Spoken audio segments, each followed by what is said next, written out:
Welcome, everybody, to the Raad Life, the only talk radio show that takes you along with host and age explorer Raad on his continuing journey of discovery into life's challenges, opportunities, options, and all the latest and greatest things that come with getting older. The Raad Life is brought to you this week by Your Home for a Lifetime, a company dedicated to empowering you to stay safely, independently, and comfortably in your own home.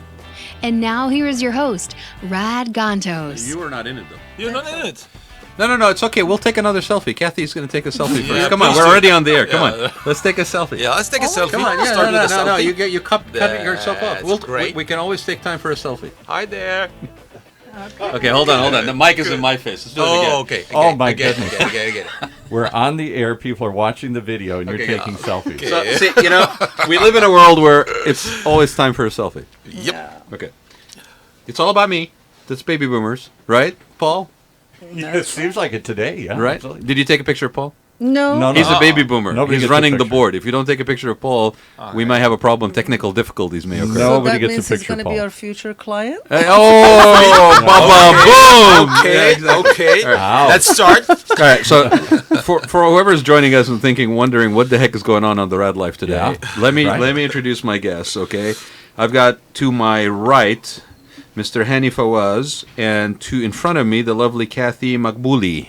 And did I say that right? Naghbouleh. Naghbouleh. Okay, so there you go. You pronounce my name right.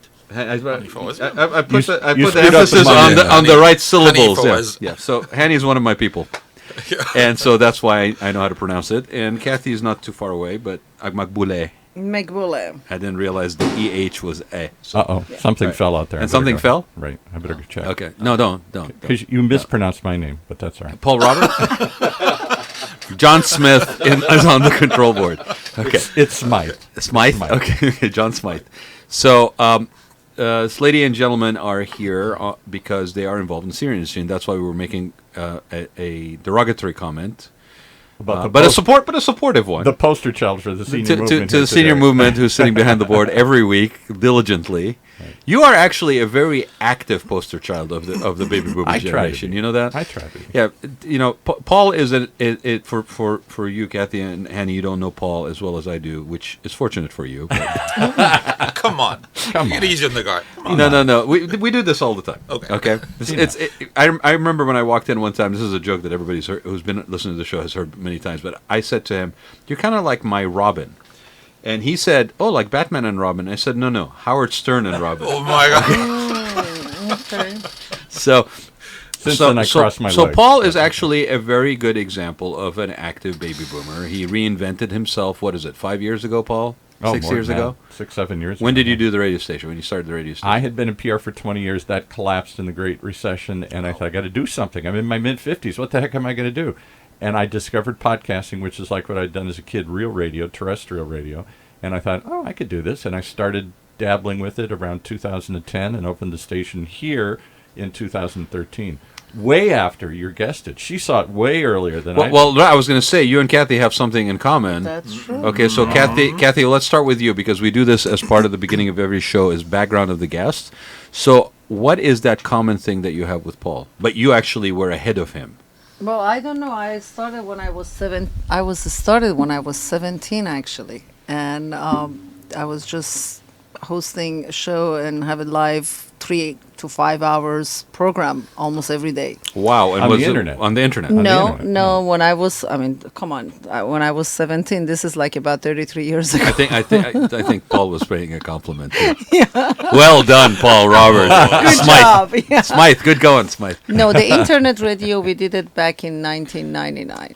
And we just had very short hours of live because back then barely anybody had any internet or barely anybody knew anything about Right. internet, And- especially radio. Well, and for those people that basically now simply turn on their Facebook and hit the live feed and basically do a live broadcast on Facebook, why don't you tell people what it used to cost to actually do? $1 million. $7,000 a month was my major fee that we were paying to AT&T For the connection and for the bandwidth. connection, Yeah. for the Wow. T1 and all those. We and pay then- twice that here. I'm just to impress you. We pay twice that here. But for how many shows? No, And for how long? The last 3 hours. We only. paid hundreds, not thousands. Yeah, it was crazy, right? I mean, for those who remember those covered wagon days of the internet, it was crazy. Not only that, it was crazy, but the major thing was that it was too new that you have to learn everything. I mean, I remember posting the picture as it is right now, and it take you 2 seconds. I remember back in 1999, I got my first digital camera, which my husband got me because I wanted to start selling online and start selling on eBay, which it was In getting 1999. 1999. Wow, that is advanced. It took me good almost 3 months. I interviewed a lot of people. They couldn't even, I mean, we talked Yeah. to eBay many times because I wanted to find a way to how to take the picture. Then you have to download the pictures into your computer and then transfer it and then send it to eBay, which was every post that I was putting, Yeah. it would taking me like easy 2-3 hours. Wow. For the first- yeah. Kathy, I remember I was online in '94. The first time I got really kind of Guys are online all was in early '94. adapters We were here. still talking about bulletin boards, not chat rooms. Yeah. Right. And there was nothing but text, and almost like writing in BASIC and Fortran for those who know computer language, right? We were paying $1 a minute on AOL, $1 a minute on AOL, and trust me, Exactly. we've spent Yeah. a lot of dollars on AOL. Okay, That's right. and I have the bills to prove it somewhere. The crazy thing about Earthlink. I remember getting my email address. My first email was at We'll Earthlink. have these in the show Earthlink- notes, kids, if you want to go look up things like Earthlink and AOL. Well, Earthlink is Having the still show around. notes here. No, Earthlink is still around. Earthlink's still around. Yeah, and they absorbed a whole bunch of companies across the country. They're still around. Earthlink used to be 2 guys in Pasadena in '94. Literally 2 guys in Wow. Pasadena, and I would call and I would talk to him or him. Basically, Yeah. right. It was fascinating. People don't realize that what we do today and how things have changed, and how things continue to change in everything. I mean, we talked about Paul, reinventing himself as technically a senior at 55 or mid 50s, and how his aging is basically different from what his parents' aging was like, right? I mean, in everything, and there's this continuous learning component. Like he's probably learning something every day on what he has to do here, provide the service and the support for all these shows. How many shows do you have on this station, Paul? About 26 now. 26 shows. 26 shows, yeah. Wow. Something Okay. like that. I've never asked you this, but I have assumed it. So maybe you can tell me. Not only are you probably more I'm not gay. That's okay. No. I didn't know what you... we support the LGBT community here wholeheartedly. So I didn't know what you were going. and driving Paul to. does too. He's just being Paul, right? He's just being Paul. So You've never asked me what. no, what I've never asked you is, I know you probably would say that you are enjoying this, and this as a business / hobby / nostalgic walk back down memory lane, what you did in college, because people who've listened know that you ran a radio station at the University of Michigan, right? Right. Yeah, and so you're probably having a lot more fun doing this than you were doing prior to the Great Recession. Absolutely. I say this is the most fun I've ever had. One of the reasons is I didn't know there was still another act to come. I thought it was just in that long... An encore I act. thought it was in the fade to black phase of my life here, where it just fades out like at the end of the movie. And I say that this is the most fun. I also didn't know that I'd be cool and relevant again. Too many people at this age think, well, I can't do anything cutting edge. I can only do things... the cutting edge is only for the young, and this is a field where anybody can. Well, especially in a society where we especially California, where everything is young and there's sort of old people are supposed to be not maybe heard, not even heard or seen, just put them away, But so the question I've never asked you. Yeah, Because I've assumed you're having more fun than you've ever done. I right? really am. In Yeah. many ways, this is the most fun I've ever So had my in my life. following question is twofold. One is financial. Uh-huh. Are you financially having a successful second career doing this? Absolutely, and in many ways more successful than anything I've ever done. I've had moments where I made more money, but success isn't just Right, measured and on- that's why I said success, not Yeah. fine. Yeah, right. And I think in opportunity, when I started this, I'll give you an interesting quick story. A couple of years ago, somebody walked. We have about 26 shows here. Obviously, we charge to rent the studio time to you and to others. And they're like a typical AM radio station. Then we stream it out and turn it into a podcast, and we sell ads around it. So it's a business model. And somebody came in a couple of years ago, was fascinated with what we're doing, and the guy said, "What if I gave you $1 million today? What would you do with it?" He said, "I'm not saying I will, but how would you invest it? What would you do with it to grow it?" I said, "Grow it? I thought this is just like my last act. Last hurrah. I didn't know there was growth." And I started thinking, do we open up Long Beach Talk Radio, a Persian Talk Radio? And you and I have talked about it before, like what else could be done with it. And you know what's interesting is you just proved what I thought was the case. Thank you for sharing that. The other thing I want to ask you is, how has that been to have this sort of purpose, to find this purpose, pursue something that's a passion of yours, and then finding out that that now your life has more potential. How's that reflected on? Unbelievable. And I'll give you, not to get too deep and dark too quickly here, but my wife recently got laid off. 27 years at the bank. Oh no, I'm sorry, dude. And she's in her late 60s, and they just wiped out her whole job category. She was in a kind of auditing position that they decided they don't need anymore. She and a bunch of others got laid off, and she can't find a job. Because she puts down on her resume, I got 20, 30 years of experience. You think people would jump at it. Instead, they don't even call her back. And she's like, I'm not ready to quit yet. One, we could still use the money. And two, she doesn't want to sit home and just watch TV. She's still vibrant and young and healthy and alive and loves being with people and loves doing something. So when is Mrs. Smythe joining the crew? She may have to, yeah. But it's amazing because we've gone through the opposite. I thought my life was over. When the Great Recession hit, my business got wiped out, and I thought, I'm done. And I'm never going to I'll be working at Walmart or something here asking if you want fries with that order.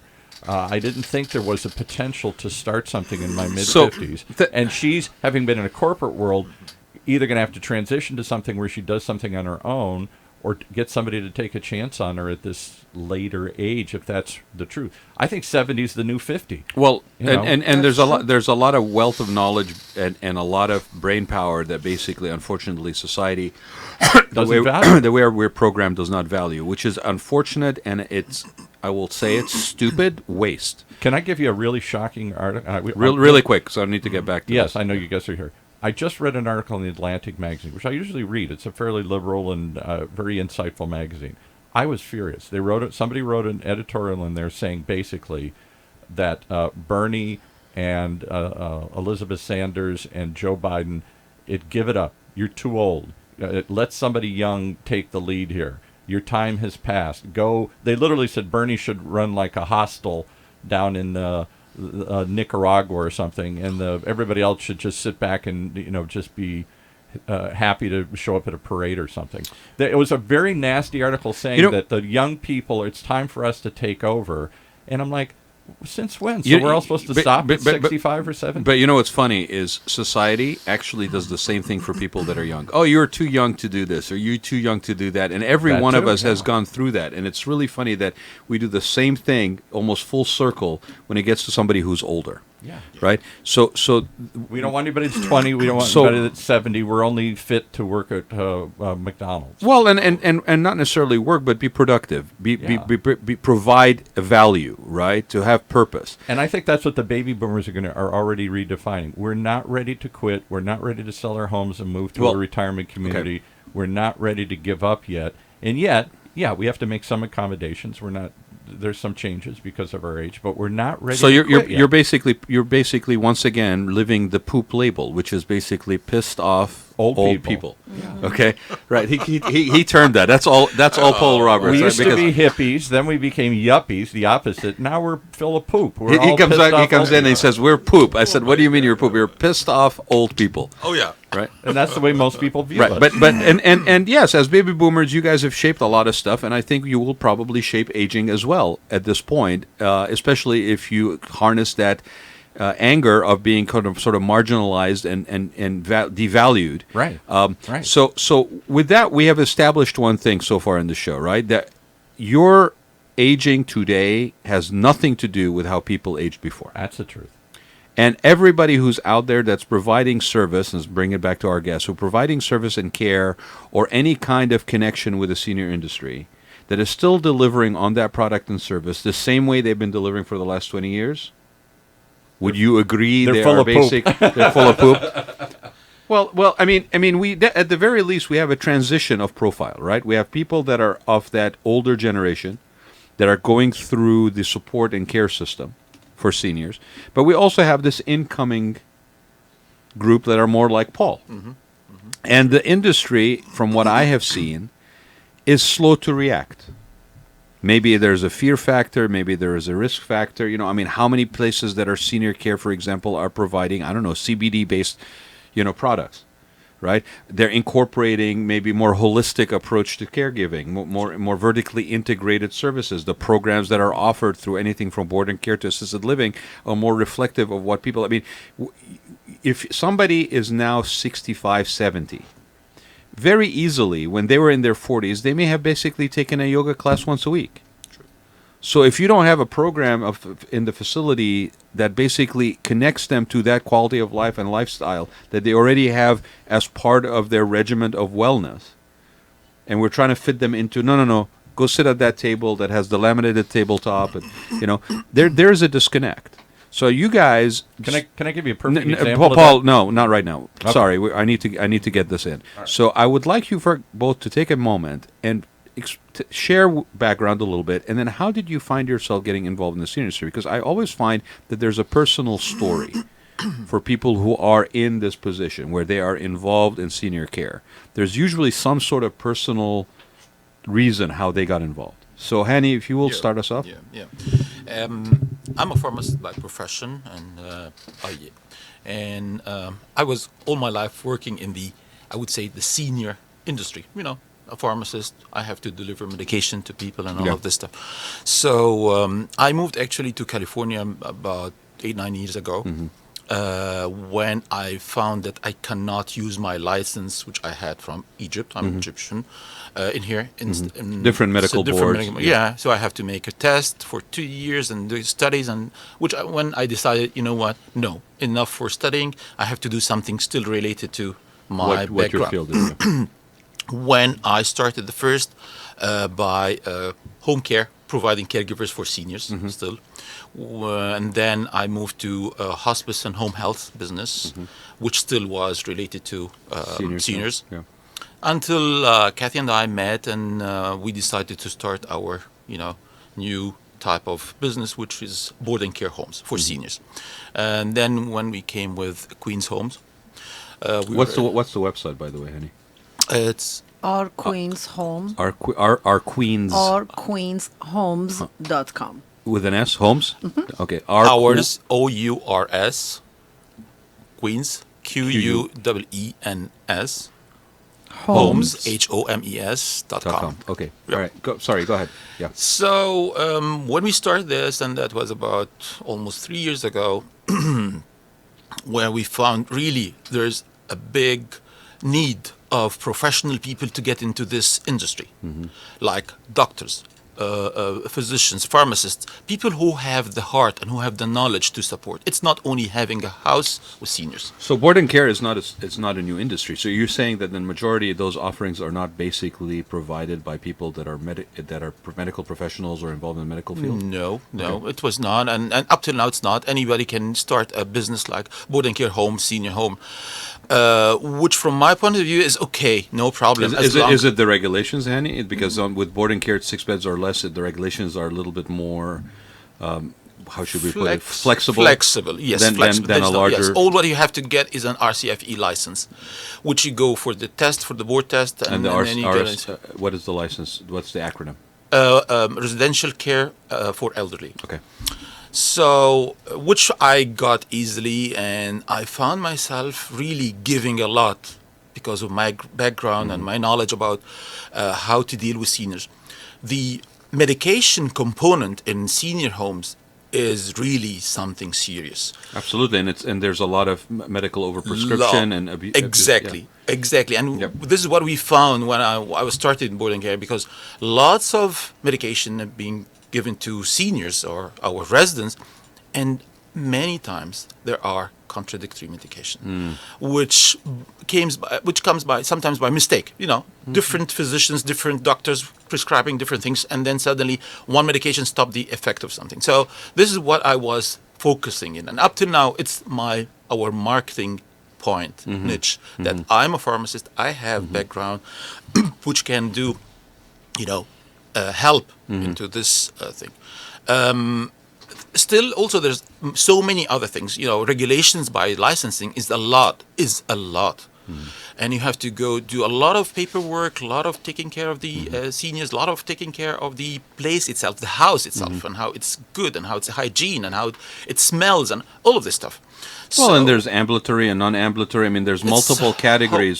Yeah, absolutely. Really. Yeah. And through these 3 years, really, I got lots of more experience. I built my experience in senior homes, Right. Particularly. So Kathy and I are really doing a lot of work. We are almost every single day in our homes. We are not just a business owner who comes and end of the month collecting checks and all. No. We are every day there, hands-on. Take care of our residents. We know them by name, of course. We know their history. We know their families. We know what kind of medication they're taking. So we are handling this thing is really. We have the heart. This is what I want to say.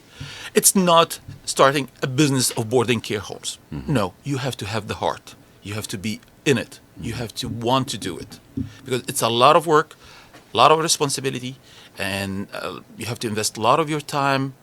Your phone have to be on 24/7. And for the person that's actually looking to basically place a loved one or a family member into a facility, right? Whether it be a boarding care or more medical attention in a specialized, let's say, dementia or memory care or what have you.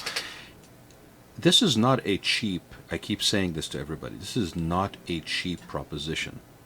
This is a costly thing. Even if you find a deal, the deal is in the thousands on a monthly basis, right? So it is important that you not only are out of desperation grabbing whatever is close by, which in a lot of cases it's convenience based, that people will place people within 15 miles or 15 minutes so they can stay connected with them, right? And have their lives less disrupted, although there's a disruption.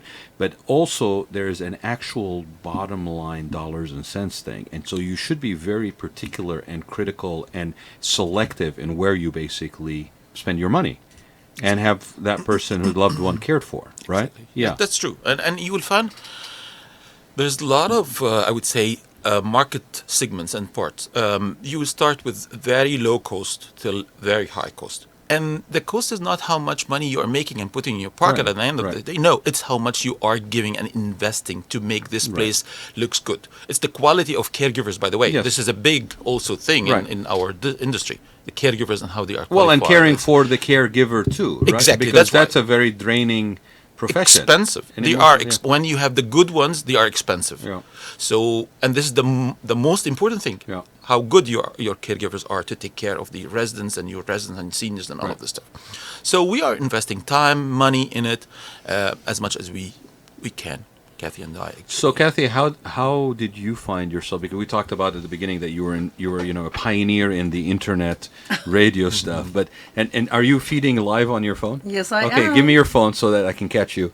So for everybody, see, we're just switching to now Kathy being on the spotlight. So how did you find yourself getting into the senior industry? Well, first of all, I'm an entrepreneur, and I always like to explore and see what is going to give me more challenge in life. And when I sold my business as a wholesaler bakery back in 2011, I was looking to see what would be the next trend in the industry. Where was your bakery, by the way? I had a wholesaler bakery in Costa Mesa. Okay. And so after studying and find out that these baby boomers who have the great life, they've been always very much active and had a good life and good money and good saving. Now they are going to the age of retirement. Yeah. And they don't want to be in ordinary places, and they don't want to be in places that the kids feel like that. I don't want to have a feeling that I'm just throwing my mom or dad in a dark or boring or ugly place and feeling like, oh my God, why am I doing that? And then hiring caregiver and obviously being 24 hours with the caregiver at home, it's not going to be easy. So I did a lot of study, did go and check a lot of homes, and I did go and check a lot of bigger facility. Mm-hmm. Of course, when you're on independent living, your life is completely different. You're still driving, you still can walk and talk and Right. socialize. But when you get to the age and the point that you have dementia, Alzheimer, You have to be cared for. memory care, you don't even remember Yeah. go to the bathroom Yeah. or shower, so you need more Yeah, care. yeah. And that is the time that you need to be in the places that you will have like 24 hours care. Yeah. So we decide to have homes. And that- sometimes it's not possible to do that in your own home or in a it relative's is home. not. I Yeah. mean, as much as you get all the cares that Yeah. you wanted, as much as you get all the attention and the best caregiver, which people there is a wonderful caregiver out there and go to your home and take care of you. But there is still a lot of things that having the professional or someone who's trained to be Yeah. taking care of the Yeah. older people Yeah. are not going to be looking after you. And by the way, to all this, I'm going through this myself right now, and not to that level yet. But for anybody who's dealing with an aging parent or a relative that's aging, and you're sort of in the role of primary kind of caregiver or primary, like responsibility making some of these decisions, or helping them guide them to that because they're not in a point of dementia or unable to make their own decisions. These are not simple decisions. These are ones that also have an emotional cost. They drain you. They impact your life. You don't realize how much it is something that's an adjustment. You don't even realize how much patience you really may have or may not have. So in a lot of cases, when you get to that point, it may be okay to step away from feeling guilty that you cannot be the provider of those service and care, and actually reach out to somebody like these guys here, or caregivers that would then basically be able to help you better provide. Because it's not a reflection on you as the relative or the son or the daughter that you are unable to provide that level for your parent or for your loved one. It just requires a different level of care. And sometimes that is not possible in your own home. As much as you may want to be there for them, Not only it's not possible, even the cost of having 24 hours care, it's getting very expensive. Absolutely. I mean, you have to have like at least 2 or 3 shifts. Sometimes people only have like one shift, which the caregiver come in the morning and leave in afternoon. help a little bit with the house, and then What is going to happen after that, Right. the caregiver leave? Do you want it to leave your loved one home alone? Do you know if they're going to be right. Who's on wander call? around Who's and on they'll- call then? Right? Exactly. Yeah, exactly. Or you wanted to give up your own life and be as a caregiver there. So we really have to be realistic. Is what I'm trying to say. Is in a lot of cases we make these decisions emotionally.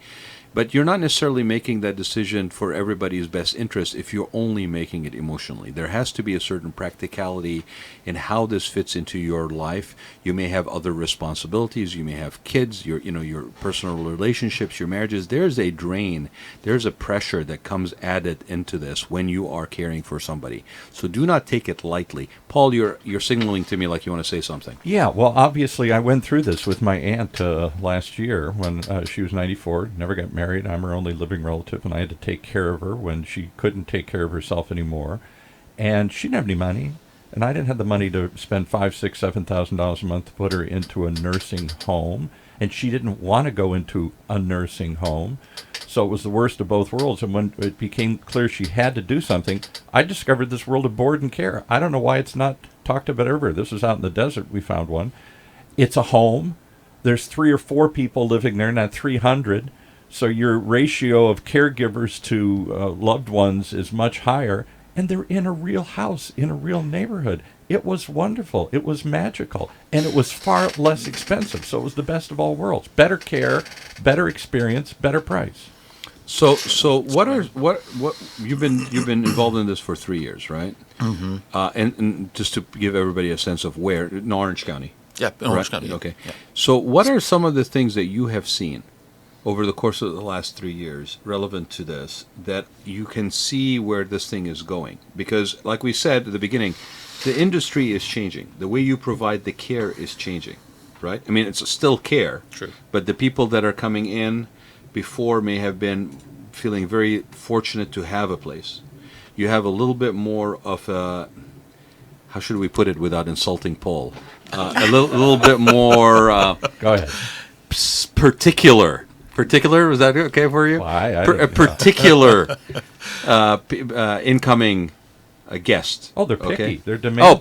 Picky and demanding. They're poop, That's- basically. Yeah. Yeah. They're pissed off old people, but they're people that have they're coming from a different definition of quality of life. True. And they're trying to have some connection, if not in 100% the same.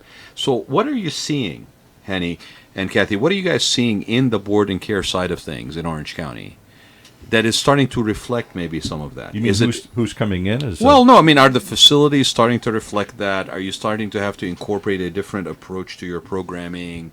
And again, to preface it, depending on the level of care and where the person is in that. But 6 beds or less, Correct. board and care. Right. What are you guys seeing? As a matter of fact, there's so many factors. First of all, I want to say something about different cultures. Okay. We have Very important point. Thank you for bringing that up. different cultures, and this makes us, try to be as much as close to them. We have lots of Asian, we have lots of, I would say, Americans, Europeans, Middle Eastern. How to deal with... And then subcategories even within those. Exactly.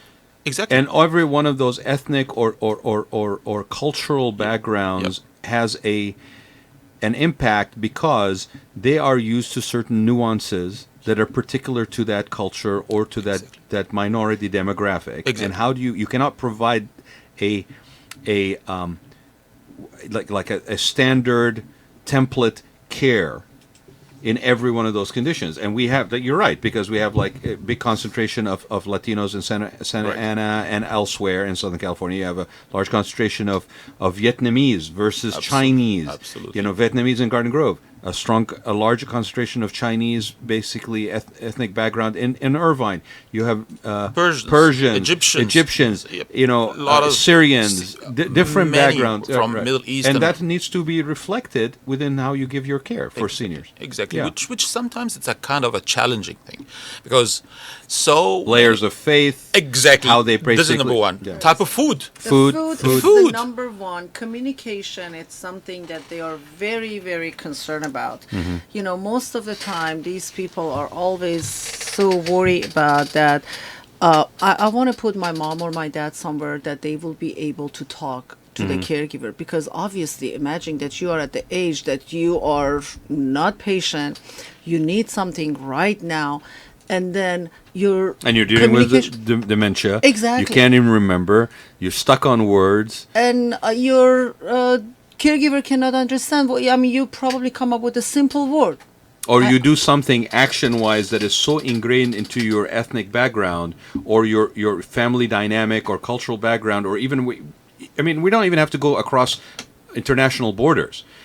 Different parts of this country have different nuances and things. And if somebody takes an action that I am not familiar with as a caregiver, I don't even understand where they're coming from, and they can't communicate that to me. Yes, you're right.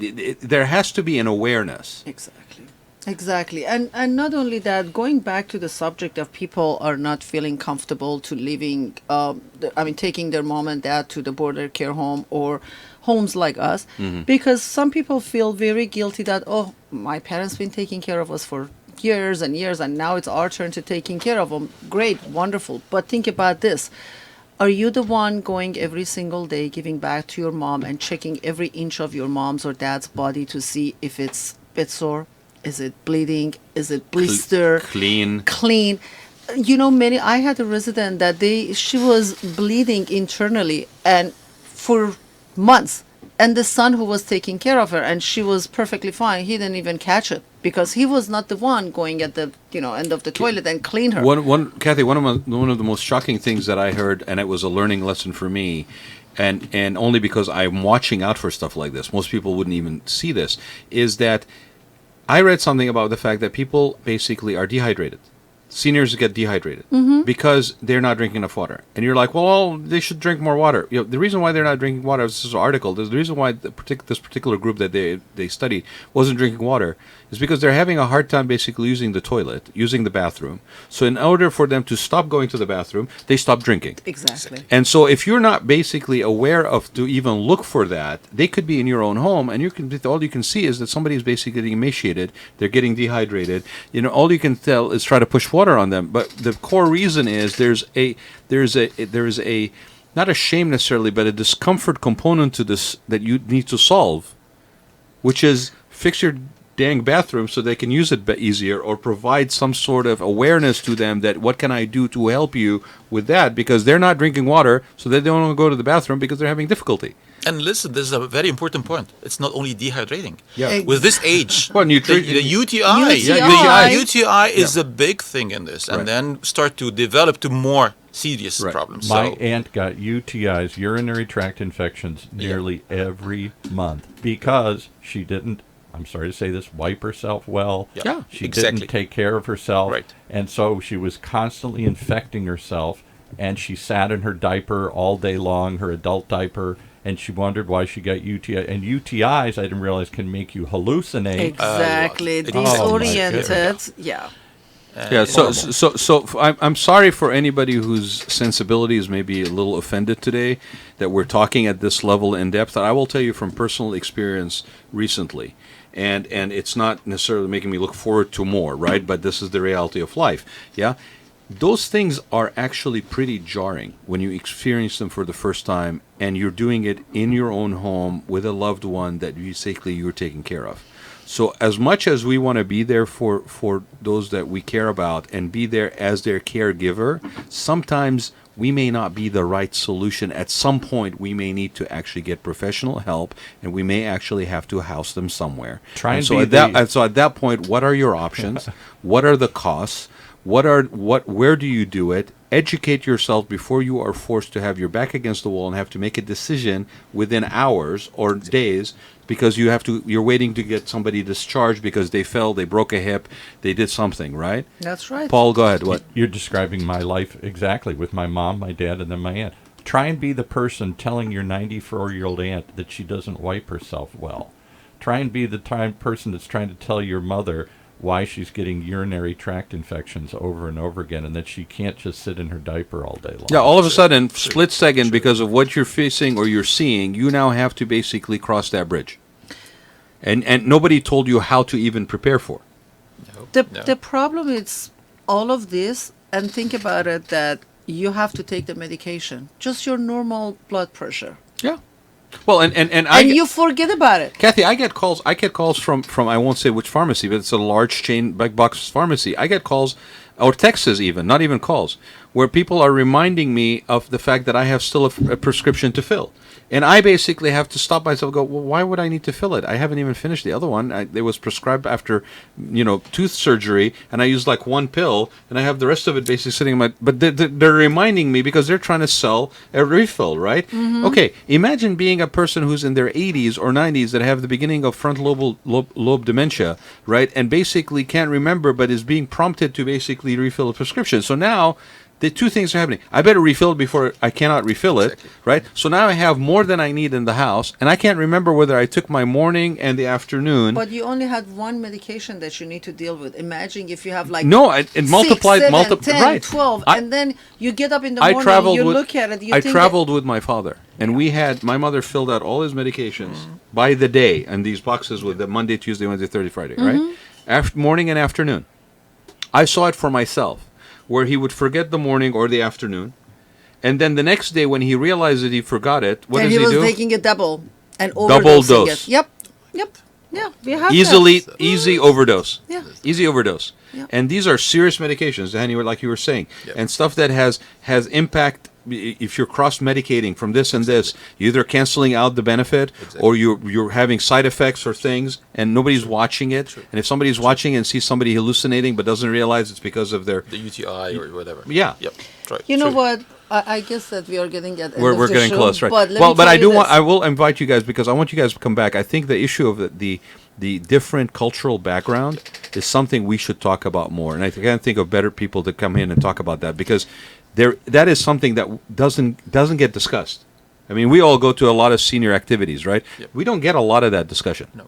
First That's of true. all, the main thing is that many people, I realize, they don't want to talk about it. They want to sugarcoat it and they want to cover it and they want to hide it. They don't want to bring the subject up. But what I learned Yeah. is tough love. If you wanted to have a healthy parents, if you want to have your parents to live longer, you better have a tough love. Yeah, but what's funny, Kathy, is tough love usually is from the parent, your parent, But to you. now, hey, now you listen. are your parent's parent. Exactly. Now the life is turned around. Now they are the baby. Well, I've had to and do tough you love are with the my one- father recently, yeah. They, as you know, they always says that when people get older, they go back to be a child again. Try telling your father, no, you cannot get your own keys to your own car that you paid for with your own money and start it in the garage, because if you do, you might be tempted to move it out of the garage and scrape the heck out of the side of the Rod, car. this is the exact story you were just telling us I was just just before telling the you, show. yeah. About That- how you're and this taking is- care and, of it. and this is the So- simple conversation. Oh, yeah. Oh, this yeah. is not the, Dad, we might need to change your pants because something did not get cleaned Yeah. correctly. Right, Right? When right, you are right. faced with that situation physically, and you have to go there, how do you have that conversation? How do you discuss it? Yeah, I hats off to anybody who's in senior care, honestly. And it really is not a straightforward thing. You need to be dealing with people that are consciously aware, that have the nuances, have the professional experience, the training, the certification. But that's just the starting point, because to your point, to have the heart Yes, exactly. to actually provide that service. And there's You a have lot to of people out there, we all know them, that are really involved in this. You know, we honor a lot of them with the Senior Serve Heroes Awards Right. every year at the Grove. Right. Shout out to Senior Serve for actually taking the effort to acknowledge some of these people that are unsung heroes.